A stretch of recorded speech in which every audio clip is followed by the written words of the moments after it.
Okay, सो इस D में क्या गिवन है, देखिए यहाँ पर आपके पास टेबल दी हुई है।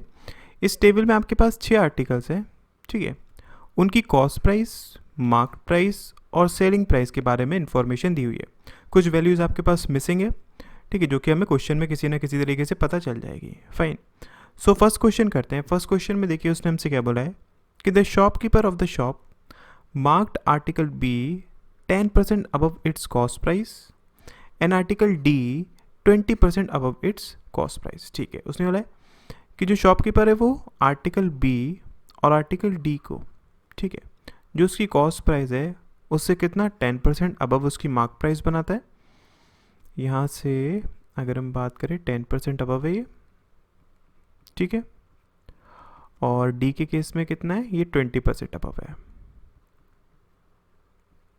फाइन, उसके बाद उसने क्या बोला है कि cost price of article D is twice of the selling price of article B. ठीक है, अब एक चीज़ को समझिए, अगर मैं बी के केस में बात करूँ तो मेरे को कॉस्ट प्राइस पता है ना कितनी है, 2240। तो इसकी मार्क प्राइस क्या हो जाएगी, इसमें 10% अगर मैं ऐड कर देता हूँ तो ये आपके पास 4642 हो जाएगा। ठीक है, उसके बाद अगर मैं सेलिंग प्राइस की बात करता हूँ तो सेलिंग प्राइस आपके पास नहीं दिया हुआ है, लेकिन उसने बोला क्या है कि जो डी की कॉस्ट प्राइस है वो ट्वाइस है किससे, जो बी की सेलिंग प्राइस है। ठीक है, आगे क्या बताया उसने कि then what is the total amount of discount offered by the shopkeeper on article D. ठीक है, if discount percentage on article B is इतना परसेंटेज। अब उसने क्या बोला कि आपको ये जो आर्टिकल डी पर डिस्काउंट देता है ना, वो आपको टोटल वैल्यू निकालनी है।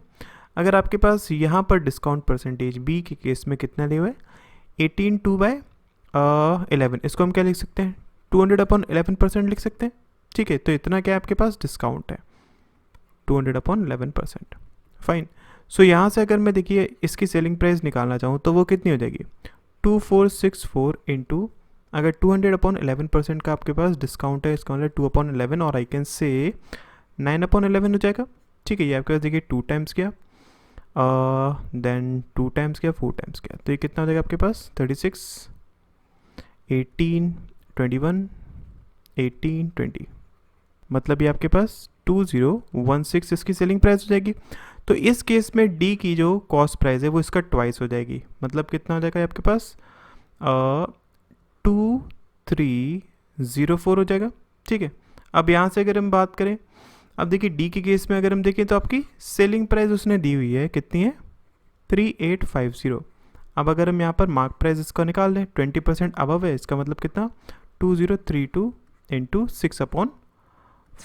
ठीक है, तो ये आपके पास कितना हो जाएगा, अगर हम यहाँ से बात करते हैं 12 1 कैरी 18 1 19। ठीक है, और ये आपके पास 24/5, तो ये कितना हो जाएगा आपका 4838.4 हो जाएगा। ठीक है, तो मतलब इसकी वैल्यू आपके पास 4838.4 हो गई। अब आपको डिस्काउंट निकालना है ना, तो इसमें से आप इसको सब्सट्रैक्ट कर दीजिए, मतलब 3850 अगर मैं सब्सट्रैक्ट करूँगा तो मेरे पास 048 यहाँ पर, देन ये आपके पास 8 और 9, तो इसका राइट आंसर और सी हो जाएगा। ठीक है, आई होप क्लियर हो गया होगा। नेक्स्ट क्वेश्चन देखते हैं। देखिए इस क्वेश्चन में अगर हम बात करें, उसने क्या बोला है, क्या customer purchased 1 unit of article C and 2 units of article E. ठीक है, एक कस्टमर है जो कि सी कितना लेता है, एक आर्टिकल लेता है, और ई कितना लेता है, वो 2 आर्टिकल्स लेता है। फाइन, उसके बाद if shopkeeper of the shop marked both the articles 10% above of its cost price. ठीक है, उसने क्या बोला है कि दोनों आर्टिकल्स का वो कॉस्ट प्राइस से कितना इंक्रीज़ करता है, 10%। ठीक है, इसको भी 10% इंक्रीज़ करता है। और उसने बोला and discount percentage comma loss percentage on article C and E is 25% and 8% respectively. Okay, और सी और ई में देखो आपके पास डिस्काउंट परसेंटेज सी में कितना है, 25% है, मतलब यहाँ से यहाँ आपके पास डिस्काउंट कितना है, 25% दिया हुआ है। ठीक है, और लॉस परसेंटेज अगर हम बात करें तो ई के केस में कितना है, 8%, मतलब यहाँ से यहाँ उसने 8% का लॉस दिया हुआ है। इतनी इन्फॉर्मेशन है। उसने पूछे क्या कि then what is the overall approximate percentage of profit और loss of the customer in this transaction. Okay, तो जो कस्टमर है उसको कितना परसेंट का या तो प्रॉफिट होगा या फिर लॉस होगा, इस केस में हमें ये चीज़ फाइंड आउट करनी है। ठीक है, तो इसको हम कैसे कर सकते हैं? अगर मैं सी की केस में बात करूँ तो सी में आपके पास सेलिंग प्राइस पता है, मतलब ये आपके पास कितना है 5775। और अगर हम बात करें किसके केस में, ई के केस में ना, ठीक है, तो ई के केस में आपको कॉस्ट प्राइस पता है कितनी 100 है, सॉरी 1000 है। ठीक है, तो इसको हम कैसे निकाल सकते हैं? आपको ये पता होना चाहिए और ये पता होना चाहिए, राइट। तो इस केस में देखिए ये तो आपके पास कितना हो जाएगा 920 हो जाएगा, फाइन।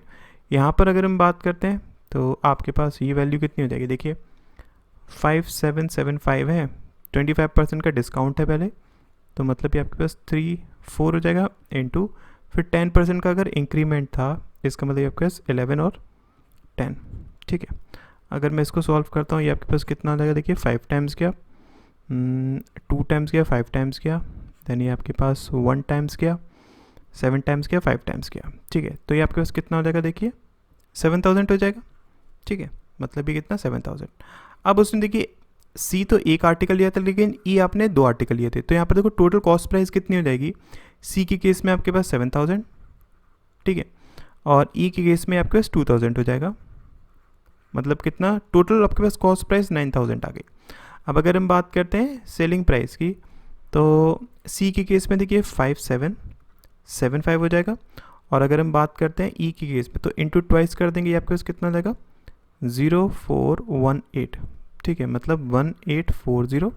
तो टोटल आपके पास सेलिंग प्राइस कितने आएगी 511 कैरी 617, राइट। तो अगर हमें निकालना है कि ओवरऑल उसको कितना परसेंटेज का प्रॉफिट या फिर लॉस हुआ होगा, तो कैसे कर सकते हैं? अब एक चीज़ को समझिए, उसने बोला है कस्टमर को कितने का प्रॉफिट या फिर लॉस होगा, राइट। तो इस केस में हम क्या करेंगे, देखो कस्टमर को मिल कितने का रहा है 7615 का, लेकिन आपके पास उसकी जो प्राइस थी वो 9000 थी, इसका मतलब कस्टमर को तो प्रॉफिट हुआ ना, क्योंकि कस्टमर को जो सामान 9000 रुपये का था वो 7615 में मिल गया, तो ऑब्वियसली कस्टमर को तो प्रॉफिट होगा। और कितने परसेंट का प्रॉफिट होगा, इन दोनों में से सब्सट्रैक्ट कर दीजिए। अगर मैं इसको सब्सट्रैक्ट करूँगा तो ये आपके पास कितना आएगा 1385 डिवाइडेड बाय, अब हम कंपैरिजन किससे कराएंगे, मतलब उसको प्रॉफिट या फिर लॉस जो हो रहा है वो किससे कंपैरिजन कराएंगे, ऑब्वियसली जो उसकी कॉस्ट प्राइस थी। ठीक है, तो यहाँ पर क्या होगा डिवाइडेड बाय 9000 इंटू 100 कर दीजिए, तो ये इससे कैंसिल आउट हो गया। ये आपके पास कितना बन जाएगा, ये आपके पास अप्रॉक्सीमेटली आएगा 15.4 के आसपास। तो मतलब इसका राइट आंसर क्या हो जाएगा कि कस्टमर को प्रॉफिट हो रहा है इतना, मतलब ए इसका राइट आंसर हो जाएगा। ठीक है, नेक्स्ट क्वेश्चन देखते हैं। देखिए अब इस क्वेश्चन में क्या गिवन है, उसने हमसे बोला है कि total amount of discount offered on article A by shopkeeper is how much more और less than the total amount of discount offered on article F by the shopkeeper. ठीक है, उसने हमसे बात क्या करी है कि आपके पास जो टोटल डिस्काउंट मिलता है ए में, ठीक है, cost price, mark price, selling price, अगर हम यहाँ पर बात करें तो ए में जो डिस्काउंट मिलता है वो कितना ज़्यादा या कम है जितना एफ में मिलता है। ठीक है, आगे उसने हमें डिस्काउंट परसेंटेज और लॉस परसेंटेज दिया हुआ ए और एफ का, कितना है दोनों में 8% है रेस्पेक्टिवली। मतलब क्या, ए में यहाँ पर आपके पास जो डिस्काउंट है वो 8% है, ठीक है, और एफ में जो आपके पास लॉस परसेंटेज है वो भी 8% है। ठीक है, तो देखिए ए में अगर हम बात करें आपको सेलिंग प्राइस पता है 4830, और एफ में अगर हम बात करें आपके पास कॉस्ट प्राइस है 2600 और मार्क प्राइस है 2912। ठीक है, तो अगर हम डिस्काउंट की बात करें सी ए के केस में आपके पास डिस्काउंट कितना हो जाएगा 4830 इंटू 8/92। ठीक है, हम ये चीज़ लिख सकते हैं ना। और अगर मैं एफ़ की केस में बात करूँ तो सेलिंग प्राइस आपके पास कितनी हो जाएगी 2600 इंटू 8% का लॉस है तो 92/100, ये कैंसिल आउट हो गया, ये आपके पास कितना हो जाएगा 2392 हो जाएगा। सिमिलरली ये आपके पास कितना हो जाएगा, इसकी अगर हम बात करें तो ये आपके पास 420 हो जाएगा। अब यहाँ पर देखो सेलिंग प्राइस आपके पास ये आई थी, तो डिस्काउंट यहाँ पर कितना हो गया, ये आपके पास हो जाएगा 025, तो इसका अगर हम इससे माइनस कर देंगे आपके पास 100 बचेगा। इसका मतलब इसका राइट आंसर क्या हो जाएगा, जो डिफरेंस है आपके पास वो 100 हो जाएगा। ठीक है, आई होप क्वेश्चन क्लियर हो गया होगा। नेक्स्ट क्वेश्चन देखते हैं। देखिए इस क्वेश्चन में क्या गिवन है कि shopkeeper marked up the price of article B 25% above its cost price. उसने बात करी आर्टिकल बी की, ठीक है। आर्टिकल बी की अगर हम बात करें तो कॉस्ट प्राइस दी हुई है कितनी, 2240। उसने बोला इसको उसने इंक्रीज़ कर दिया 25% से, तो मतलब मार्क प्राइस कितनी हो जाएगी इसके केस में अगर हम बात करें तो 2240 इंटू 5/4 और आई कैन से 560 तो 0 ये आपका 30 3 कैरी 28, ठीक है। 2800 इसकी क्या हो जाएगी, मार्क प्राइस हो जाएगी। अब उसने बोला क्या है कि if he offers two successive discount of 12% each instead of a single cumulative discount of 24%, then loss amount when successive discount is applied is how much more or less than the loss amount when single cumulative discount is applied। ठीक है, तो मतलब क्या हुआ, अगर आपके पास वो इस मार्क प्राइस पर एक सिंपल एक 24% का डिस्काउंट देता है तो उस केस में जितना इसको लॉस होता है, और जब वो 24% की जगह दो 12% के सक्सेसिव डिस्काउंट देता है उस केस में जो इसको लॉस होता है, उन दोनों के बीच का आपको डिफरेंस फाइंड आउट करना है। तो इसको हम कैसे करेंगे, देखो मार्क प्राइस आपके पास ये है, तो केस फर्स्ट की अगर मैं बात करता हूँ जब वो सिर्फ एक डिस्काउंट दे रहा है 24% का, इन दैट केस आपके पास जो सेलिंग प्राइस हो जाएगी वो कितनी हो जाएगी 2800 इंटू अगर 24% का आपके पास डिस्काउंट है मतलब 76/100, ठीक है। तो ये कितना हो गया आपके पास 2128 हो गया, ठीक है। सिमिलरली सेकंड केस की अगर मैं बात करूं, केस 2 के केस में आपके पास जो सेलिंग प्राइस हो जाएगी वो कितनी हो जाएगी 2800 इंटू, अब वो दो डिस्काउंट दे रहा है 12% के, राइट। तो 12% को मैं फ्रैक्शन में क्या लिख सकता हूँ 3/25 और डिस्काउंट है तो 22/25 इंटू 22/25, ठीक है। ये आपके पास कितना हो जाएगा, देखो यहाँ से अगर हम बात करते हैं ये कैंसिल आउट हो गया 100 से 4 टाइम्स, ठीक है। तो इसको हम एक चीज़ करके लिख सकते हैं क्या कि 28 इंटू 4 इंटू ये आपके पास जगह 484, ठीक है, डिवाइडेड बाय 100 इंटू 4 कर लीजिए। तो थोड़ा सा आपके पास ये जो 25 वाला है वो थोड़ा सा ईजी हो जाएगा। इसको हम क्या लिख सकते हैं 28 into 16 into 484 is equals two divided by 100 कितना हो जाएगा ये 2168.32, ठीक है। अब आपको जो इनको लॉस हो रहा था उसके बीच का डिफरेंस ही तो निकालना था ना।